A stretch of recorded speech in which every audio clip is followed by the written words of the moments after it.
living life, every day, late at night, not okay. All I want, and I pray, all I need.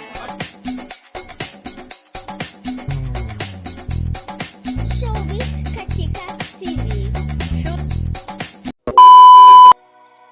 Hello mga kachika! Kahapon nga June 25, 2025 ay ang grad celebration nga ng GMA Kapuso para nga sa kanilang ika-75th anniversary. At ito nga ay may temang #GMA Beyond 75. GMA Beyond 75 is all about celebrating the 75th anniversary of GMA Network, a major Philippine television network.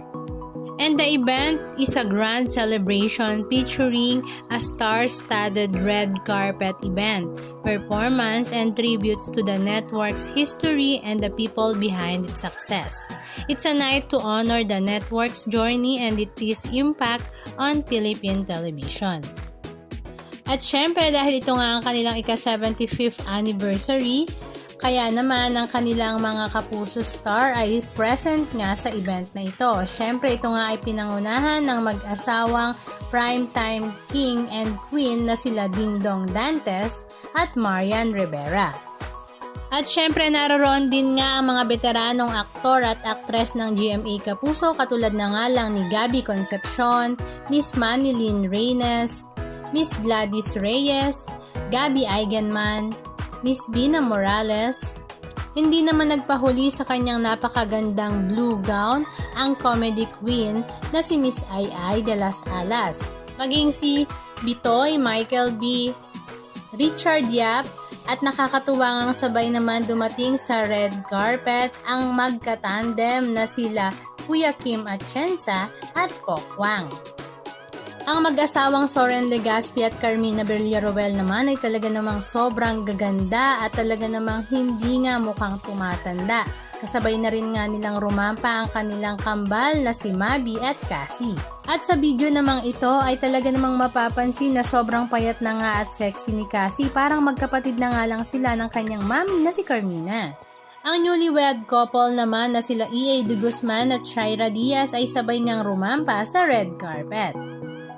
And as usual nga, si Gabby Garcia ay isa sa mga best dressed. Talaga namang super slay na tinernohan pa nga ng kanyang boyfriend na si Khalil Ramos. Si Barbie Fortesa naman ay parang ang Barbie sa kanyang yellow gown.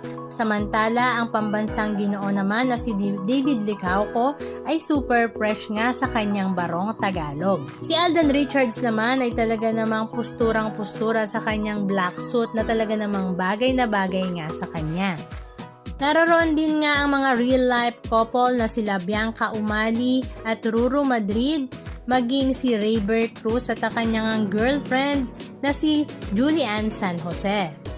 At mga strong independent woman naman ang datingan nga nila Mikey Quintos, Rian Ramos, ang napakagandang si Kylie Padilla, ang napakaslay na si Kailin Alcantara, ang proud mama ni Katie na si Katrina Halili, naroon din nga si Beauty Gonzalez na super sexy and slim, maging si Bianca Manalo, at syempre, ang modern Filipina na Barot Saya style ni Glyza De Castro at napakaganda naman sa kanyang red gown si Jillian Ward.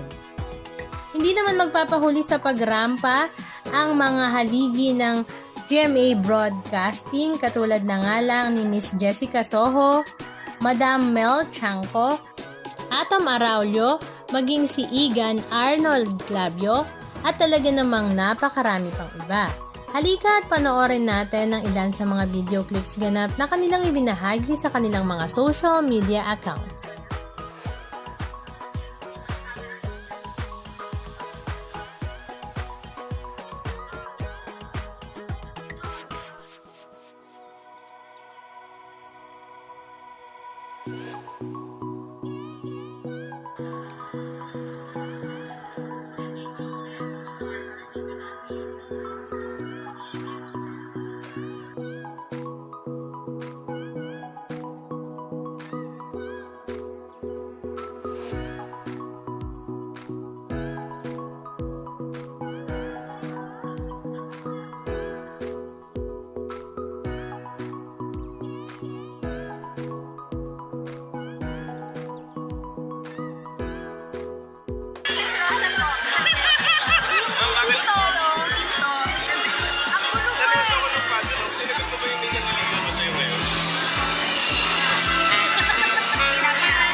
Kinahiyo yung gout ko. Hindi.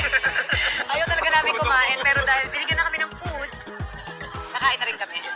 Yes. Pero, at syempre naman pagkain dito.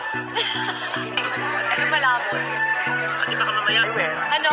umikot na. Ipita, paabot niya ng tubig, please. Kaya, dapat, long sleeves talaga to. Kaya alam ko may sleeves siya. Kasi diba? mga tubig, tinatanggal ko. Para sa kanya, ayan tubig-tubig. O, diba sa kaartehan ng gout ko, hindi makatambot? Ipita, ano? Sayang yung gout? Sayang yung gout, tayo-tayo rin tayo pagbalik tayo. Okay. Ang hirap naman kasi maglakad dito, may garbage ba? Tingnan mo. Tayo na yung malalaki yung gout. Kasuwa. Kasuwa yun. Parang siya close. Di ba, bebit-bit mo? Di ba? Matapos natin iramang kayo, Di ba? Maganda pag sa mga bunton. di ba, ikaw din? Oo. Kaya umupo na ako ulit eh. Maganda kasi tayo. Okay, tama na. Anong masasabi nyo mga kachika? Just comment down below. And please don't forget to subscribe. Thank you!